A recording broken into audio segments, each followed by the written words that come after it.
যাদের মাথায় প্রচুর পরিমাণে উকুন রয়েছে এবং উকুনের যন্ত্রণা আপনি অসহ্য হয়ে গিয়েছেন, আপনার চোখের ঘুম কেড়ে নিয়েছে এবং রাতে আপনি কোনো ক্রমে ঘুমাতে পারছেন না, তো তাদের জন্য আজকের এই ভিডিওটি।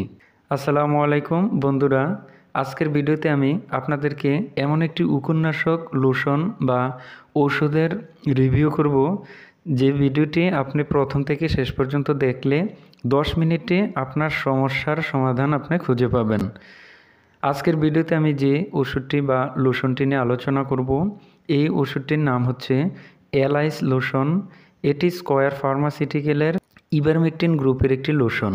এটি ব্যবহারে 10 মিনিটের মধ্যে আপনার মাথার সকল উকুন মারা যাবে ইনশাল্লাহ। এতে আছে ইভারমেকটিন 0.5%। এলাইস লোশন 60 গ্রামের একটি টিউব, যার দাম হচ্ছে 130 টাকা।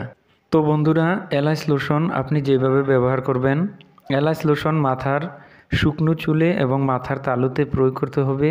প্রথমে মাথার তালুর নিকটবর্তী চুল থেকে শুরু করে ধীরে ধীরে দূরবর্তী চুলে এলাইস লোশন প্রয়োগ করতে হবে।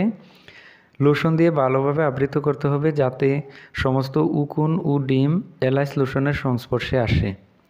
প্রত্যেকটি চুলের গোড়া থেকে শেষ পর্যন্ত পর্যাপ্ত পরিমাণে এলাইস লোশন ব্যবহার করতে হবে, যাতে মাথা ও সমস্ত চুল আবৃত হয়। ছোট চুলের জন্য 60 গ্রাম বা একটি টিউব এবং বড় চুলের জন্য 120 গ্রাম বা দুটি টিউব একসাথে ব্যবহার করতে হয়। লোশন ব্যবহারের পর 10 মিনিট রেখে দিতে হবে। 10 মিনিট পর পানি দিয়ে মাথা ও চুল ভালোভাবে ধুয়ে ফেলতে হবে। তখন আপনি নিজেই দেখতে পাবেন 10 মিনিটের মধ্যে আপনার মাথার সকল উকুন মারা গিয়েছে।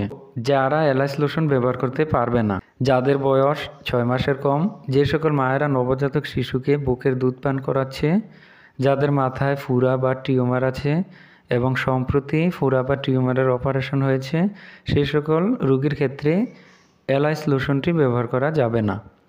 তো বন্ধুরা, প্রতিটি ওষুধের কিছু না কিছু পার্শ্ব প্রতিক্রিয়া থাকে। এলাইস লোশনের পার্শ্ব প্রতিক্রিয়া হলো অ্যালার্জি বৃদ্ধি, ত্বকের চুলকানি, খুশকি বৃদ্ধি, শুষ্ক ত্বক এবং ত্বকের জ্বালাপোড়া। তো বন্ধুরা, এ ছিল এলাইস লোশন সম্পর্কে সংক্ষিপ্ত বিবরণ এবং প্রয়োজনীয় ইনফরমেশন। আপনি যদি এমনই ওষুধ সংক্রান্ত ভিডিও দেখতে পছন্দ করেন, তাহলে আমাদের মেডিকেয়ার ইউটিউব চ্যানেলটিকে সাবস্ক্রাইব করে পাশে থাকা বেল আইকনটি প্রেস করে দিবেন পরবর্তী ভিডিওগুলো দেখার জন্য। আর ইতোমধ্যে যারা সাবস্ক্রাইব করেছেন তাদেরকে অসংখ্য ধন্যবাদ। ওষুধ সবসময় শিশুদের নাগালের বাহিরে ঠান্ডা ও শুষ্ক স্থানে রাখবেন এবং ফার্মেসি থেকে ওষুধ ক্রয় করার সময় অবশ্যই ওষুধের মেয়াদ দেখে ওষুধ ক্রয় করবেন। তো দেখা হচ্ছে পরবর্তী ভিডিওতে। সবাই ভালো থাকবেন, সুস্থ থাকবেন। আল্লাহ হাফেজ।